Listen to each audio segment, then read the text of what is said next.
আবু হুরায়রা রাদিয়াল্লাহু তাআলা আনহু থেকে বর্ণিত, রাসূলুল্লাহ সাল্লাল্লাহু আলাইহি ওয়াসাল্লাম ইরশাদ করেন, জুমার দিনে খুতবা চলাকালীন তুমি যদি তোমার বন্ধুকে বলো যে তুমি চুপ থাকো, তাহলে এ কথাটাও তুমি অনর্থক বললে। অর্থাৎ জুমার খুতবাকে এত গুরুত্ব দিয়ে শুনতে হবে যে ওই সময় কোনো কথা বা কোনো অন্য মনস্কামী হওয়া থেকে নিজেকে বিরত রাখতে হবে। আল্লাহ তাআলা আমাদেরকে জুমার সময় কথা না বলে পূর্ণ ইখলাসের সাথে খুতবা শোনার তৌফিক দান করেন, আমিন।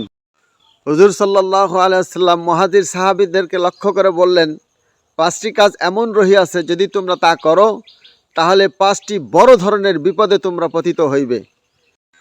তার এক নম্বর হচ্ছে, যেই জাতির মধ্যে প্রকাশ্যে অশ্লীল কাজ আরম্ভ হইবে তাদের মধ্যে এমন নতুন নতুন রোগ দেখা দিবে যাহা পূর্বে কখনো শোনা যায় নাই।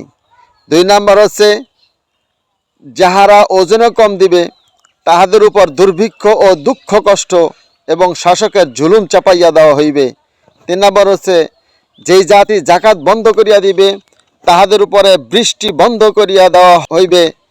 চার নম্বর হচ্ছে, যাহারা ওয়াদা ভঙ্গ করিবে তাহাদের উপর অন্য জাতির বিজয় লাভ করিয়া দেওয়া হইবে, যাহারা ধন সম্পদ লুটিয়া নিবে।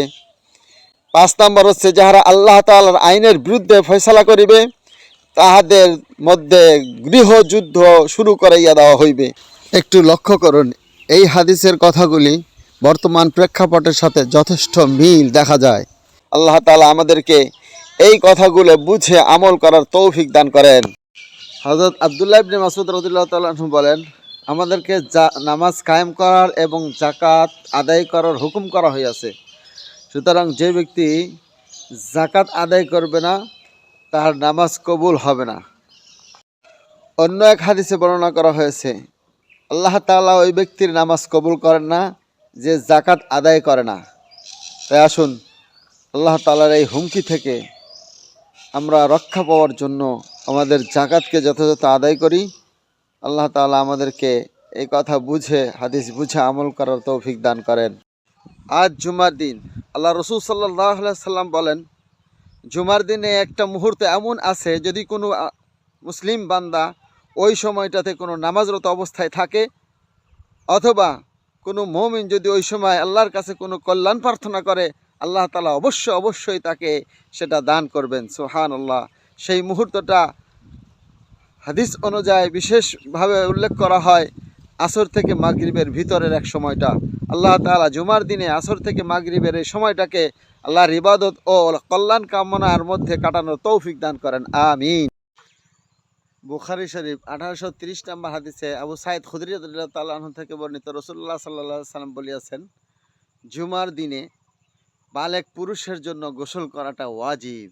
সুতরাং জুমার প্রস্তুতির জন্য সুন্দরভাবে গোসল করে জুমায় যাওয়াটা আমাদের একান্ত জরুরি। আল্লাহ তাআলা আমাদের হাদিস বুঝে আমল করার তৌফিক দান করেন। আবু হুরায়রা রাদিয়াল্লাহু তাআলা আনহু থেকে বর্ণিত, রাসূলুল্লাহ সাল্লাল্লাহু আলাইহি ওয়াসাল্লাম ইরশাদ করেন, জুমার দিনে খুতবা চলাকালীন তুমি যদি তোমার বন্ধুকে বলো যে তুমি চুপ থাকো, তাহলে এ কথাটাও তুমি অনর্থক বললে। অর্থাৎ জুমার খুতবাকে এত গুরুত্ব দিয়ে শুনতে হবে যে ওই সময় কোনো কথা বা কোনো অন্য মনস্কামী হওয়া থেকে নিজেকে বিরত রাখতে হবে। আল্লাহ তাআলা আমাদেরকে জুমার সময় কথা না বলে পূর্ণ ইখলাসের সাথে খুতবা শোনার তৌফিক দান করেন, আমিন।